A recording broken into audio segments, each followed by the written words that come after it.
kita terus pada Naufal lah present untuk tajuk neuron dan synapse. Okay, neuron dan synapse. Saya Boleh neuron Naufal? je cikgu. Saya neuron je. Neuron je lah. Tajuk besar dia 12.3 tu neuron dan synapse. So Naufal terangkan neuron, struktur dan fungsi. Okay, okay, present. Okay, Assalamualaikum. Saya akan membentangkan satu topik 12.3, neuron, struktur dan fungsi. Mulakan dengan struktur asas dan fungsi neuron. Antaranya adalah dendrit dan fungsinya menerima impuls saraf dari neuron lain atau persekitaran luar dan menghantarkan ke arah badan sel. Badan sel pula akan mengintegrasikan isyarat dan mengkoordinasikan aktiviti metabolisme. Setelah itu dia akan menghantar ke akson yang akan mengalir ikut arrow merah tu yang membawa impuls keluar dari bahan sel ke neuron lain atau ke efektor. Selepas akson dia akan mengalir ke bonggol sinaps yang menghantar isyarat ke sel otot, sel kelenjar atau dendrit. Seterusnya salut myelin yang menyaluti akson supaya dia melindungi daripada kecederaan sebagai penebat impuls elektrik dan membekalkan nutrien kepada akson. Nodus Ranvier pula membantu mempercepatkan pengaliran impuls saraf dengan membolehkan impuls saraf melompat dari satu nodus ke nodus berikutnya. So dia dia melajukan pengaliran itu. Jenis neuron pula ada 3 iaitu neuron deria, neuron geganti dan neuron motor. Neuron deria, dendrit menerima impuls saraf dari reseptor, basically reseptor sakit atau reseptor panas dan menghantar ke arah badan sel. Impuls saraf dialihkan dari badan sel melalui ke akson neuron berikutnya. Beza daripada semua dendrit, neuron dia ada badan sel ni kat tengah daripada yang lain. Neuron ganti pula menghubungkan neuron dendrit kepada neuron motor, menghantar impuls saraf dari neuron deria ke sistem saraf pusat dan dari sistem saraf pusat ke neuron motor. Neuron motor menerima impuls saraf dari neuron geganti sistem saraf pusat dan menghantar impuls saraf ke efektor otot atau kelenjar. Itu saja. Itu saja? Itu saja Ibu. Okay. So kena fahamkan dari segi struktur dan jenis neuron and then dia juga fungsi dia. Okay. Okay. Hantar dekat saya yang ni. Okay. Yang lain ada soalan tak? Laili Ulfa? Laili Ulfa ada? Ya, saya. Okay, berikan nama 3 jenis neuron.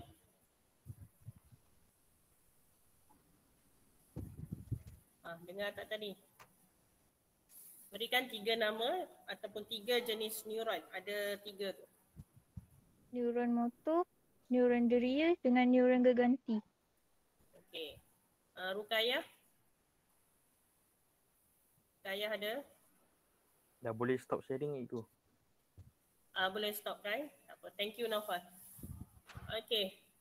Rukayah? Ya, cikgu. Okay. Apa dia neuron motor? Fungsi dia apa neuron motor?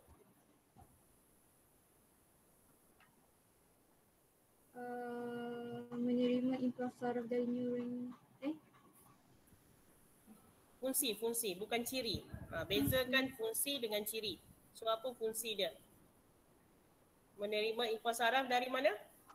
Dari neuron geganti sistem saraf pusat dan menghantar impuls saraf ke efektor seperti otot atau kelenjar untuk menghasilkan gerak balas yang sewajarnya. Okey, so siapa yang dah faham sebelum ni, saya pernah sebut neuron motor ni yang akan exit keluar sebab lepas tu tangan awak ataupun kaki dan sebagainya akan memberi tindak balas ataupun mata kita akan berkedip ataupun mulut akan bercakap dan sebagainya lah. Okey, menunjukkan pergerakan. So neuromotor ni yang terakhir. Kalau neuron geganti, Sumaya? Sumaya ada? Menghubungkan neuron deria kepada neuron motor. Okay, so ingat ini adalah yang berada di tengah, penghubung, sebagai penghubung antara deria dengan motor. Nurul Adilah? Naufa dah terangkan tadi. Lagi sekali saya nak dengar. Nurul Adilah? No Fatin? Cikgu. Adilah ada. Okey, Adilah dulu. Neuron deria fungsi. Membawa impuls saraf dari reseptor organ deria ke sistem saraf pusat. Okey, impuls saraf dari reseptor ke sistem saraf pusat. Okey, sebab dia terima rangsangan. Okey, minggu lepas saya selitkan sikit tentang lokasi ya. Okey, awak dah belajar tentang lokasi cerebrum, cerebellum dan juga medulla oblongata. Okey, nampak tak kat depan ni? Ada model apa? Model apa tu? Boleh nampak? Tulang orang. Saya tak share, sorry. Saya belum share. Okey. Okey, boleh? Belum lagi. Okey. So apa ni? Kelas? Model apa ni? Okey. Dia melambai awak tapi terbaliklah ni. Okey, so ini adalah rangka manusia. Saya nak tunjukkan bahagian atas ni. Okey. Yang cuma tajuk sekarang ni tentang sistem saraf. So kalau awak ingat lagi, sistem saraf ada dua, terbagi pada dua, iaitu saraf pusat dan juga saraf periferi.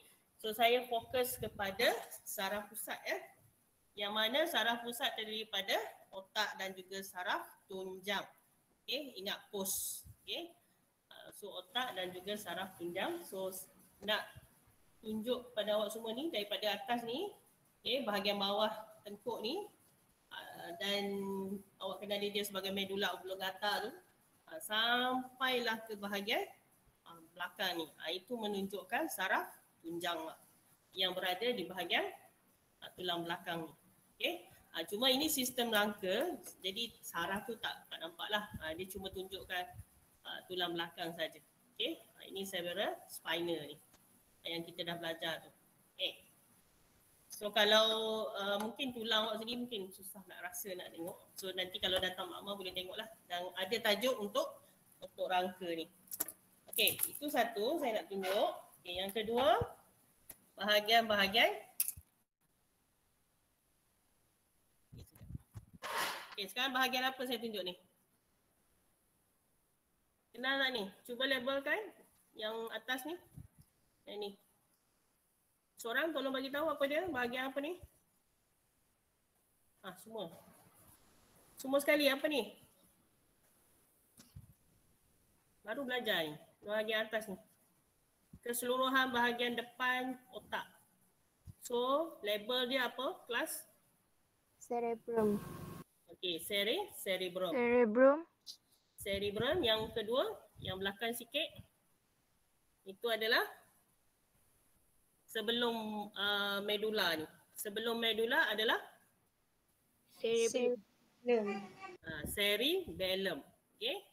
And then last kali barulah nampak dia punya ni dia. Okay.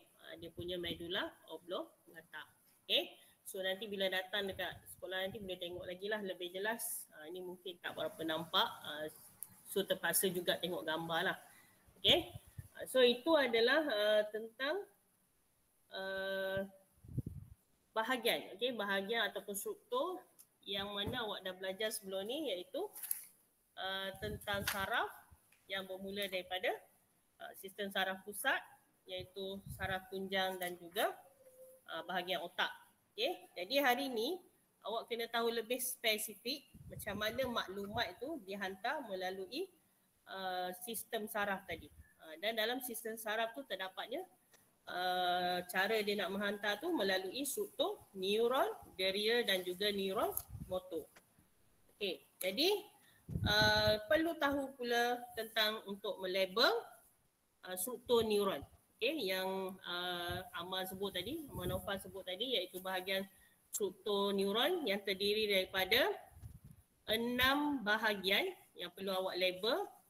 Okey, neuroplatin. Apa 6 bahagian tu nak label struktur neuron?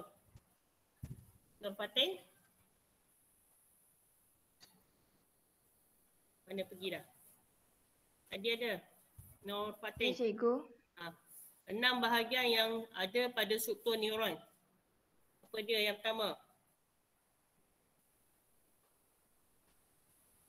Model neuron tak ada pula. Ya, cikgu. Berikan 6 bahagian struktur neuron. Apa dia yang pertama? Dendrit, Okey, dendrit lagi.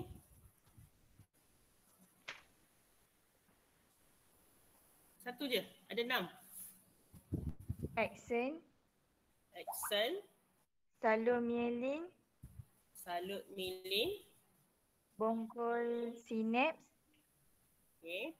badan sel dan nodus Ranvier. Okey, nodus Ranvier. Okey, badan sel. So ada 6 semua tu. Jadi setiap 6 bahagian struktur neuron tu ada dia punya fungsi dia. Jadi fungsi tu perlu faham. Yang paling mudah sekali awak nak ingat salut mielin. Okey. So bahagian neuron ni, okey, saraf tadi, bahagian kulit luar lah senang nak faham tu, itu adalah salut mielin. So setiap suatu benda macam badan kita juga, okay, nak tutup bahagian dalam, daging, jantung semua tu, kat luar kita ni ada kulit, okay, sebagai pelindung. Jadi untuk neuron ni kulit dia adalah salut mielin. Nama tu sukalah, okay, salut mielin untuk struktur neuron. Okay. Dendrit mudah awak nak ingat, iaitu bahagian yang bentuk dia lebih kepada cabang-cabang yang pendek. Okay. Daripada badan sel tu awak nampak macam jari jemari tu, itu adalah dendrit. Okay. So fungsi dia, kalau awak perasan ada AB tu dalam bioscore 221 tu, satu untuk ciri, satu lagi untuk fungsi. Jadi janganlah soalan tanya ciri awak jawab fungsi. So kena bezakan yang mana ciri dengan fungsi. Contoh dendrit, kalau dia kata cabang pendek tu adalah dia punya ciri.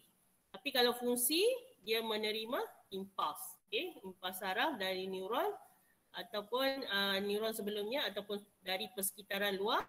Kemudian dia akan hantar ke seluruh badan sel. Okay? So dia akan hantarlah step by step mengikut aliran struktur neuron tadi. Okay, saya tak sentuh satu-satulah sebab tadi Naufal dah terangkan ya, fungsi dan juga ciri. Okay, kemudian kita nak dengar Syarif. Syarif Fahana, Ya, cikgu. sinaps dan penghantaran maklumat. Macam mana Cikgu pula? stop presenting. Okay, sekejap. Okay, boleh share.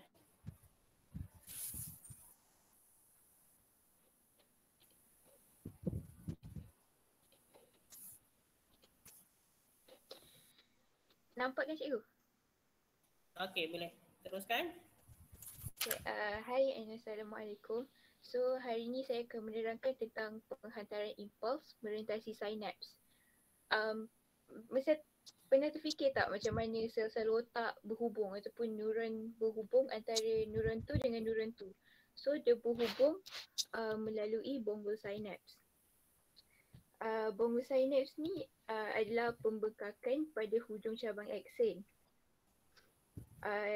Dia menghantar isyarat ke sel otot, sel kelenjar ataupun dendrit neuron lain. Lepas tu dalam bonggol sinaps ni, dia ada banyak mitokondrion. Mitokondrion ni adalah untuk mendana tenaga. Kenapa tenaga perlu dalam bonggol sinaps ni? So dia perlu untuk menghantar impuls saraf dari satu neuron ke neuron yang lain. Lepas tu dalam dia ada vesicle synapse. Vesicle synapse ni untuk dia menyimpan neurotransmitter. Neurotransmitter ni adalah sejenis bahan kimia. Dia ada dua contoh neurotransmitter yang dijumpai di kebanyakan sinaps. Satu asetilkolina dengan noradrenalina. Lepas tu Syari Syari sekejap. Tukar slide tak? Oh, tak bergerak cikgu. Tak bergerak. Okey, ni baru bergerak. Baru slide 2. Okey. Oh, jap. Saya Okey, start okey. balik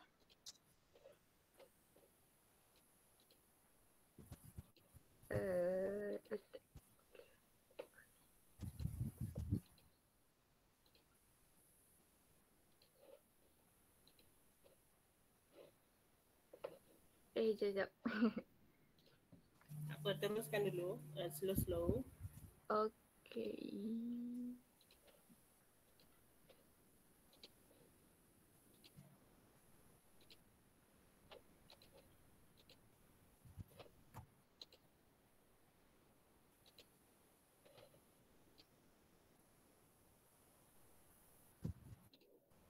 Nampak kan cikgu?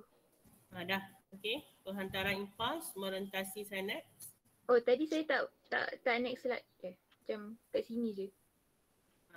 Okey, teruskan. Nak tengok bergerak tak? Gerak ke? Okey, dah. Slide 2. Sekejap. Saya start balik Boleh. Teruskan. Okay. Hai and Assalamualaikum. Hari ini saya akan menerangkan tentang penghantaran impuls merentasi sinaps. Macam mana neuron-neuron tu berhubung. So neuron-neuron tu berhubung di antara neuron tu dengan neuron lain, dia melalui bonggol sinaps. So bonggol sinaps ni adalah pembengkakan pada hujung cabang akson. Bonggol sinaps ni dia menghantar isyarat ke sel otot, sel kelenjar ataupun dendrit neuron lain. Lepas tu dalam bonggol sinaps ni dia ada banyak mitokondrion. Mitokondrion ni dia untuk menjana tenaga. So kenapa tenaga diperlukan dalam bonggol sinaps ni? Okay, dia diperlukan untuk menghantar impuls saraf dari satu neuron ke neuron yang lain. Lepas tu dalam bonggol sinaps juga ada vesicle synapse. Vesicle synapse ni dia menyimpan neurotransmitter. Neurotransmitter ni pula dia sejenis bahan kimia. So ada dua contoh neurotransmitter yang dijumpai di kebanyakan sinaps. Satu adalah asetilkolina, second adalah noradrenalina. Lepas tu ada sinaps. Sinaps ni adalah satu celah sempit di antara bonggol sinaps satu neuron dengan dendrit neuron yang menerima impuls saraf ataupun tapak di mana dua neuron bertemu. Sinaps ni dia di antara bonggol sinaps dengan neuron penerima. Dia dekat bawah sini. Okay.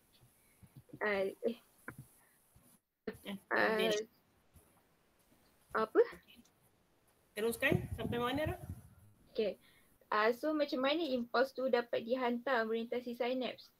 So apabila impuls elektrik sampai ke bonggol sinaps, vesicle synapse dia akan dirangsang untuk membebaskan neurotransmitter. So time ni isyarat elektrik dia ditukarkan kepada isyarat kimia dalam bentuk neurotransmitter. Neurotransmitter akan meresap melalui sinaps dan bergabung dengan protein reseptor yang merupakan reseptor pada dendrit neuron penerima. So time ni bahan kimia yang tadi akan ditukarkan semula kepada isyarat elektrik pada membran neuron penerima. Penggabungan neurotransmitter dengan protein reseptor dia akan merangsang pencetusan impuls yang berikutnya supaya impuls dapat dipancarkan terus melalui neuron ini ke neuron-neuron yang lain. Okey. Sekejap. Okey, yang lain perlu fokus sebab ini saya bagi tahu terus. Ini adalah soalan SPM Syari tunjuk balik yang bonggol tadi. Slide 3, 4 yang ni. Okey. Tolong faham konsep untuk sinaps ni dari segi pengaliran impuls saraf dia. Okey, pengaliran dia sehala. Okey, dan apa yang dia alirkan tu kena tahulah. Okey. Dia katakan dekat sini adalah tentang impuls elektrik. Okey, semua saya harap dah maklum dalam badan kita ni ada cas. Okey. maklumat yang dihantar tu dikenali dalam bentuk impuls. Okay? Dan impuls tu sebenarnya adalah salah satu isyarat ataupun dalam bentuk arus ataupun isyarat elektrik.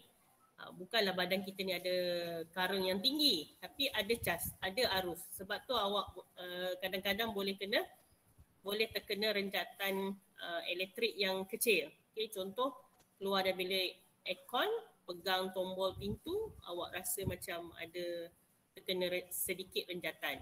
Itu maksudnya tindak balas berlaku antara pemegang tombol pintu tu dengan kita punya arus dalam badan ni. Okay, sebab saya rasa pernah belajar dalam form 3 pun ada macam mana arus ataupun cas mengalir daripada badan manusia ni ke tempat lain. Okay.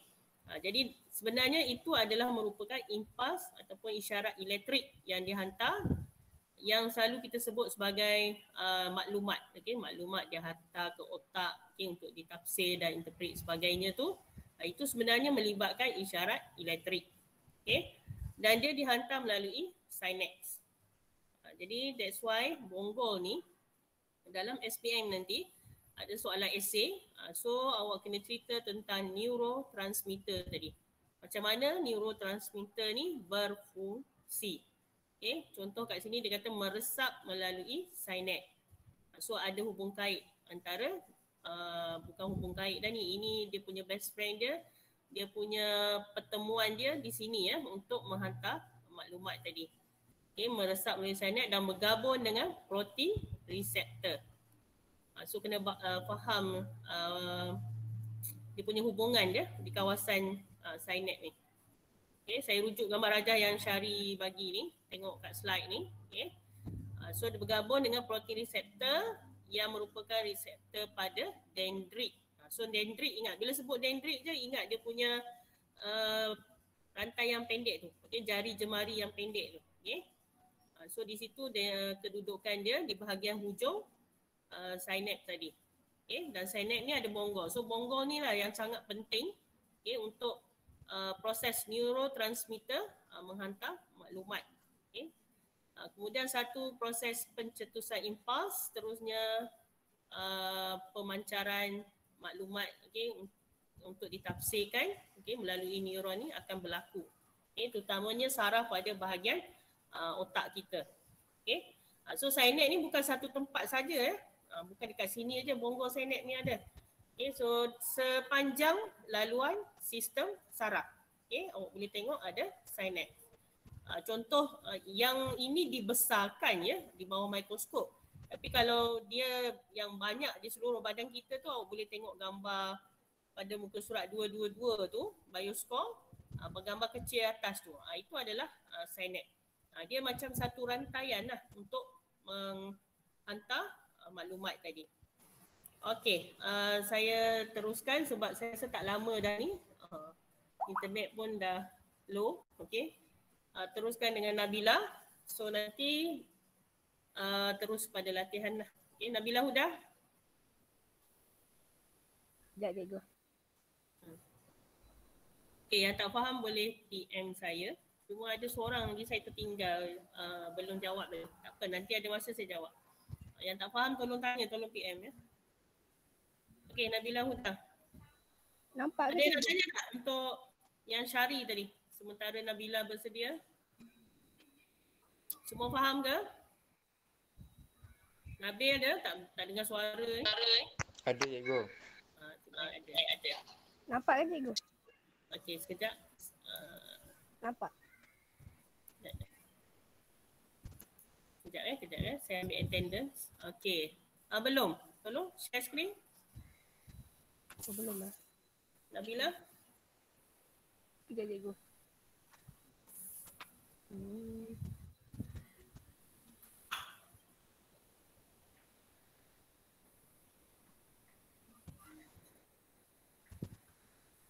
Cikgu nampak tak?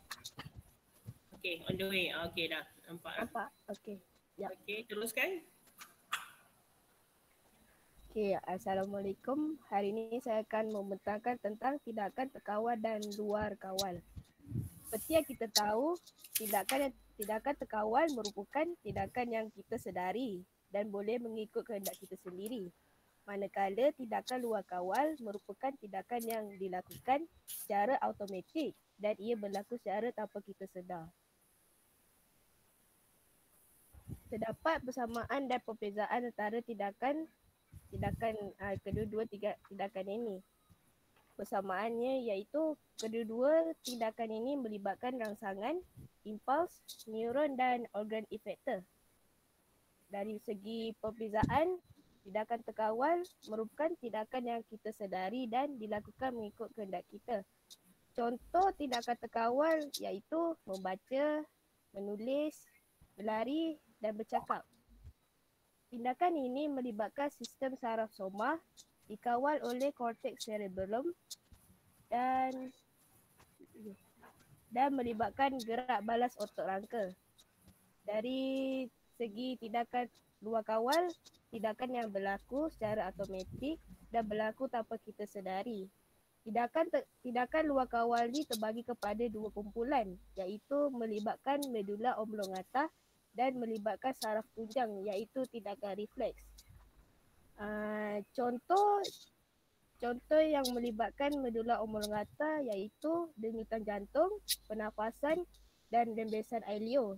Manakala contoh tindakan luar kawal yang melibatkan saraf tunjang iaitu menarik tangan apabila terkena air panas dan bersin ketika habuk masuk ke dalam hidung. Tindakan terkawal yang melibatkan otot rangka.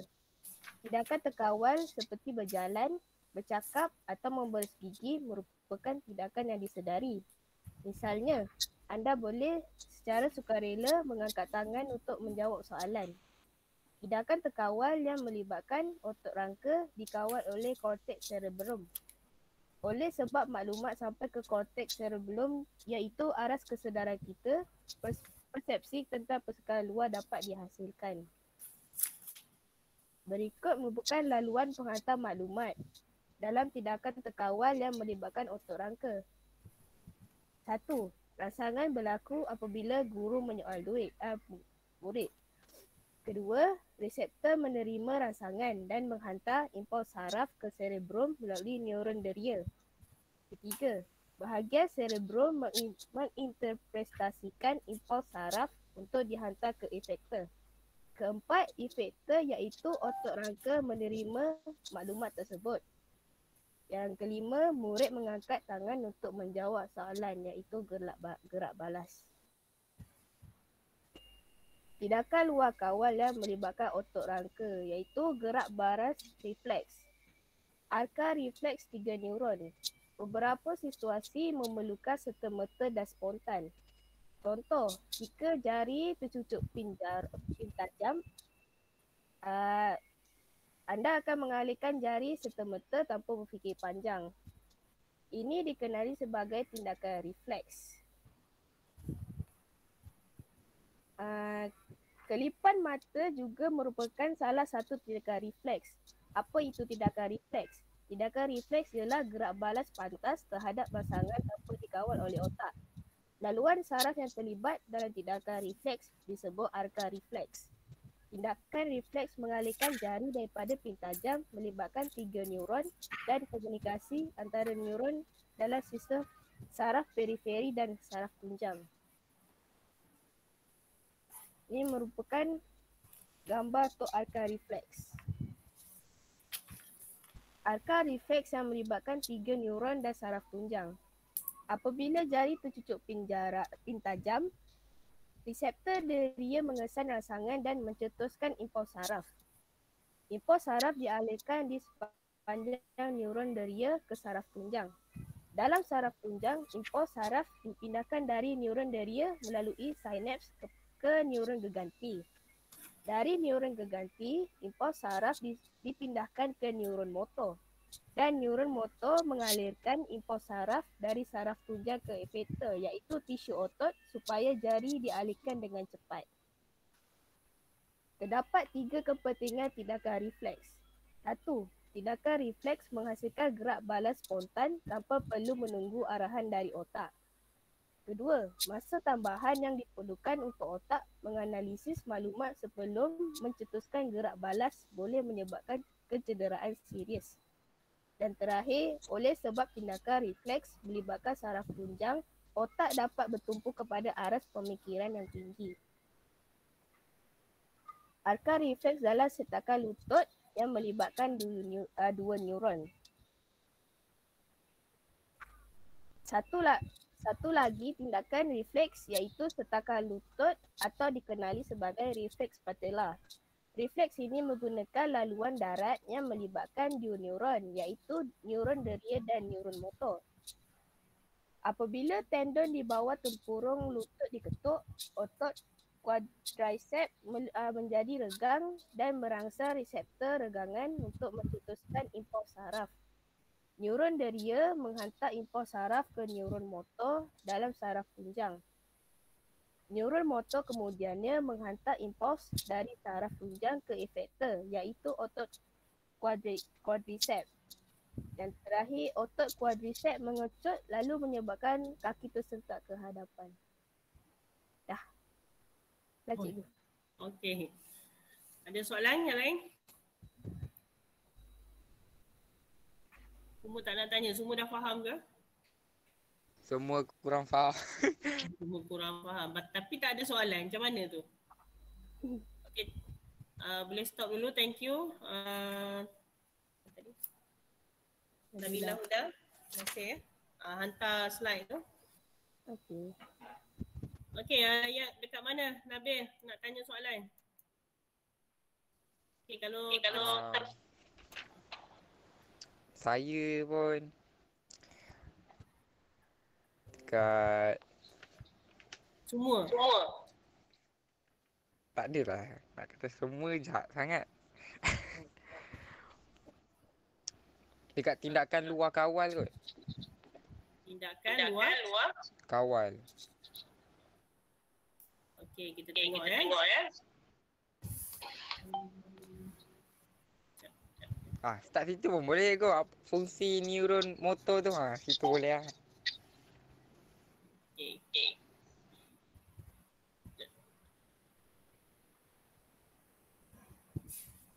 Okey, ni untuk semua Untuk semua, tengok balik apa yang dah diterangkan oleh kawan awak tadi. Oops. Ada dia. Buat hal pula ya. Dia nak pergi mana tu? Sekejap.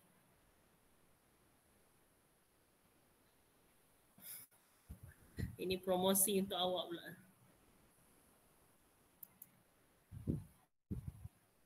Okey, neuron dan synapse tadi. Okey. Saya nak tahu faham tak faham, kita tengok soalan sebenarnya. Okey, yang pertama sebab kita lebih kepada teknik untuk menjawab ya. Okey, kalau awak tengok kat sini, biasa soalan kan minta dari segi fungsi. Okey. Terangkan fungsi neuron motor, neuron geganti ataupun neuron deria. Okey. Jadi kalau soalan ni dia minta awak terangkan neuron motor. So ini definisi dia. Okay, so neuromotor semua tahu tadi dia keyword dia mesti ada terima impuls saraf. Okay, terima. Dari mana dia terima tu? Mesti ada orang hantar iaitu neuron geganti. Ingat, dia ni yang last neuromotor ni ingat yang last. Okay. Neuron geganti, dari neuron geganti sistem saraf pusat. Okay, SSP ni. Okey, dah terima tu dia kena hantar balik. Dia tak boleh simpan ya maklumat tadi sebab dia nak mewujudkan satu gerak balas. Jadi dia dah terima, dia perlu hantar. Hantar ke mana? Mestilah effector. Ni banyak sekali saya sebut. Okey, exit. So bila nak exit, tangan nak bergerak, kaki nak bergerak tu, ingat effector, bukan A. Okey, bukan A factor ataupun A factor. Tapi effector sama ada otot ataupun kelenjar. Okay, barulah akan ada tindak balas yang berlaku. Okay. So maklumat yang dihantar tu akan sampailah. So kaki boleh tendang bola, okay, tangan boleh ambil pen, ambil buku, buka buku. So barulah adanya tindak balas. Okay. So maksudnya kat situ neuromotor berfungsi dengan baiklah. Okay, kemudian bonggol synapse semua nampak bonggol tu. Okay, kenapa ada banyak mitokondria? Okay, ini soalan favourite ni. Okay, tadi awak dah nampak dalam synapse tadi, bonggol tu ada banyak sangat mitokondrian. Ini tajuk awal bio dulu kita dah belajar tentang organel-organel dalam sel. Dan salah satu organel dikenali sebagai mitokondrion. Okey. Dan mitokondrion ni kita semua dah tahu sebenarnya fungsi utama. Okey, fungsi utama dalam exam nanti saya tak nak jumpa ada yang tulis menghasilkan tenaga. Sebab saya nak tepat ya untuk menjana tenaga. Okey, guna perkataan menjana tenaga.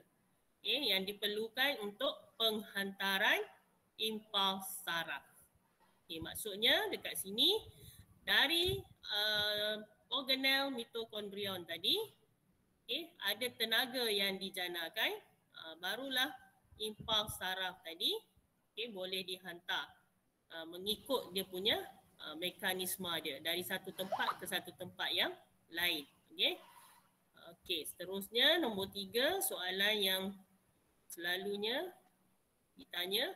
Tolong ambil maklumat ni ya, kalau rasa tak boleh nak jawab sendiri tu conteng dekat jawapan mana-mana tu buku. Ni soalan buku teks ni.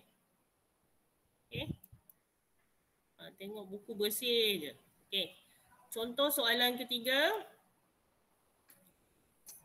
Sebab dia akan stop bila-bila masa je ni, jadi saya bincang terus je. Okey, impuls elektrik dihantar melalui sinaps. Okey. Impuls elektrik dihantar bagaimana melalui sinaps. So awak perlu terangkan, berikan jawapan cara. Okey, cara bagaimana impuls tadi dihantar.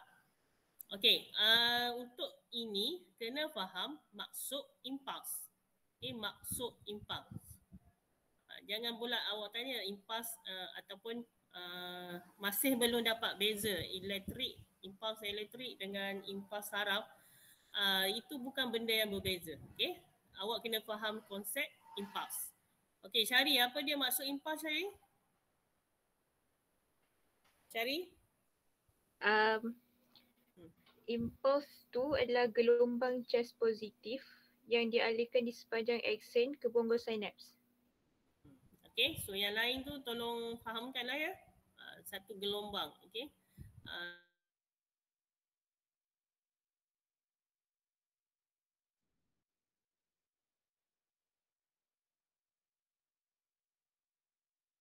Cikgu?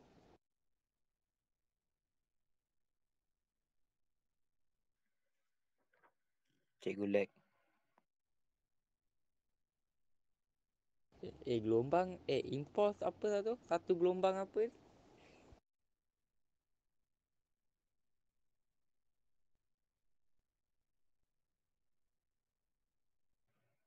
Tak tahu.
Hello, hello.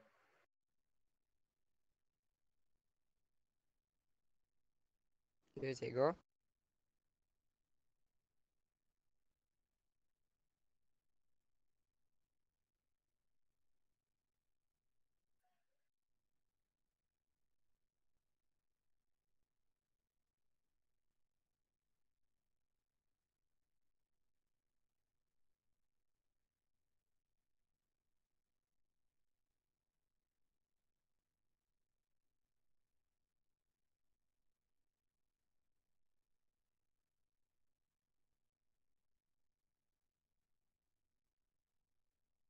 Dah boleh live ke?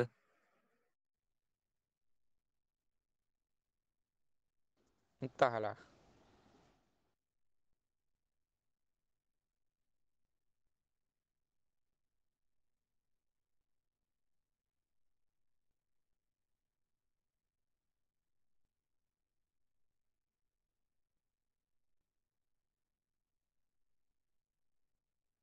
Aidil boleh ganti cikgu.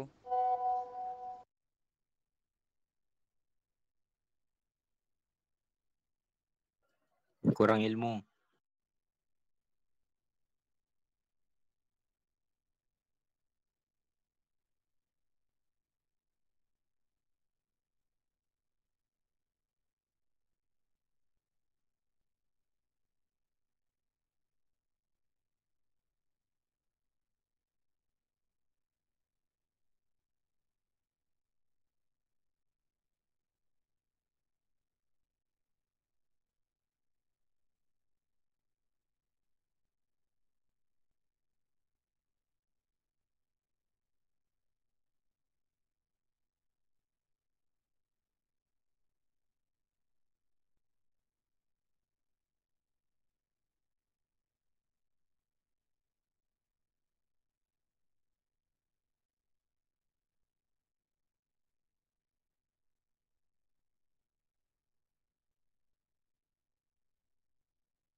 Bil, Ha, ya ada cikgu.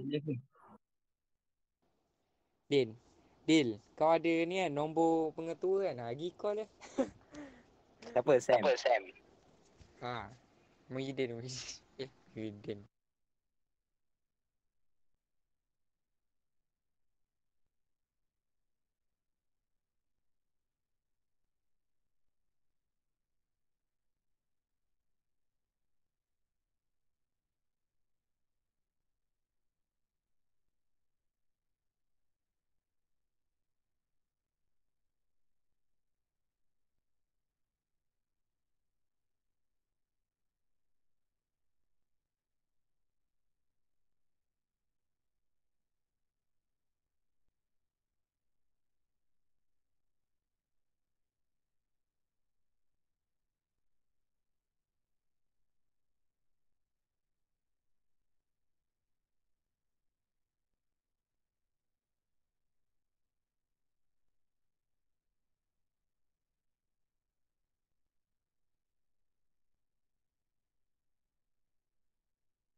Anabil, boleh wal as sekarang.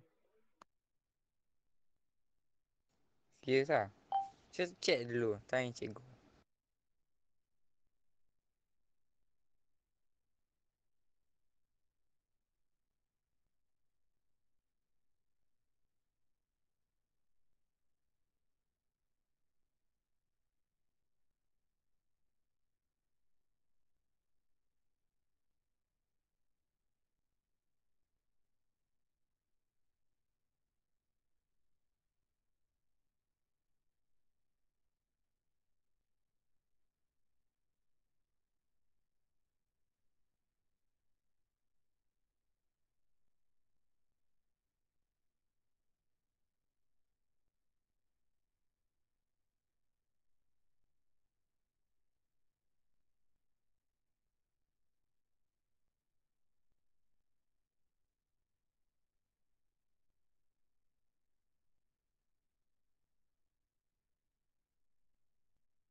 12.4 sapu bentang.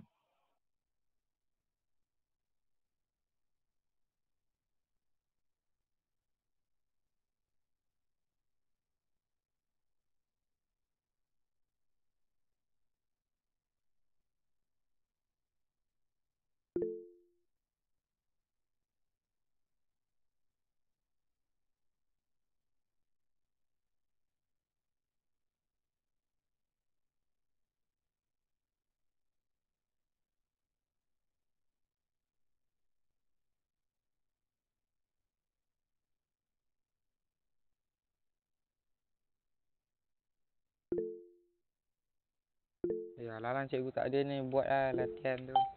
Latihan Perisco tu. Isikan lah. Bincang lah. Bincang jawapan ke macam ni? Jawapan.